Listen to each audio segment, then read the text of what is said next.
the overwhelming results of this study, the point is that there is a classical difference that affects all of these different areas that Christian parents would strive for. Mm-hmm.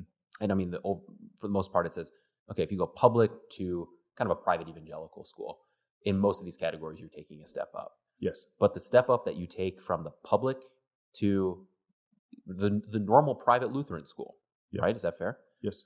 That jump is not even as significant as the jump from if that private Lutheran school were to take on a classical role of doing education. Correct. Statistically, those jumps are even bigger. Correct. So it's a good to best Yes. kind of approach as far as the study has resulted. And by the way, Notre Dame they're not a classical type college by any means. They're not conservative either. So this isn't some kind of inside job for Notre Dame. These studies very much push against what they are actually doing. Exactly. Yeah.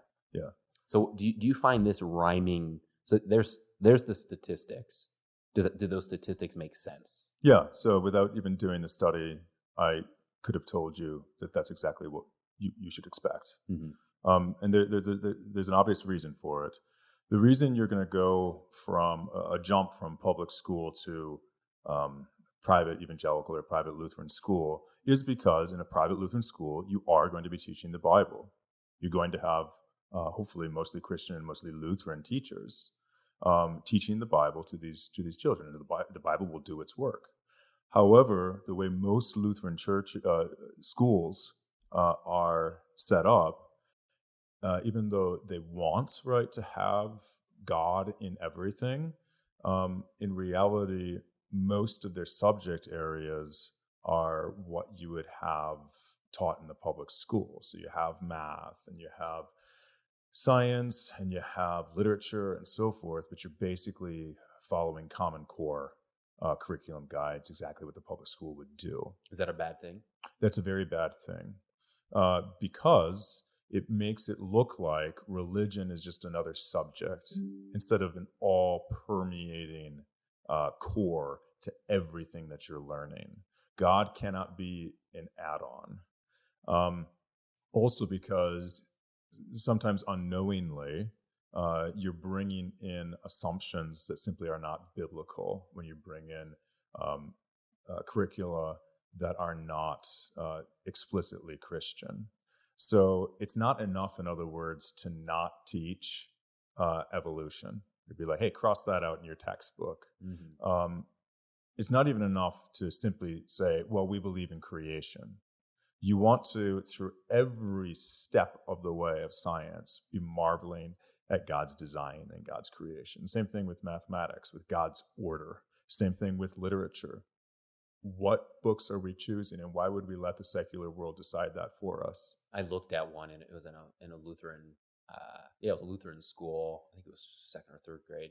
And I looked through, and I was like, I got to look and see what some of these are. And I looked through, and every story had an aim of an agenda that I was like, I do not agree with that. Right? Yes. Now, why is that? Oh, if you go to the publisher's page and you go to the About Us page, what are they talking about? They're talking about diversity, equity, and inclusion, and that the chief issue that they're trying to overcome, and this is overtly on their page, and this is, I forget the name, but it's one of the biggest publishers. I mean, this is going to be all across most of our schools, private and public. And on that page, they're saying there's been a power assertion by white Christians throughout history.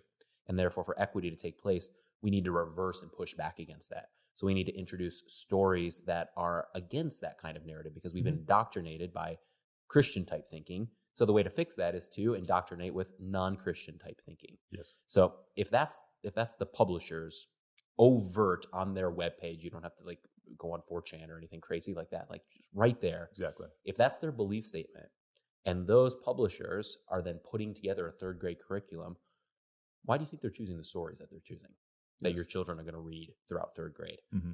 And do you think that they're going to have a potent effect on your kids? Mm-hmm. Well, those publishers believe it, or they wouldn't take on the endeavor of doing what they're doing. Yeah. Right. So if that's what they're doing, you're setting your kids up for failure if you have that religion class, which is good, and then they go immediately into reading stories and being formed by these stories that are helped to train them in a different way of thinking and a different value set. Exactly.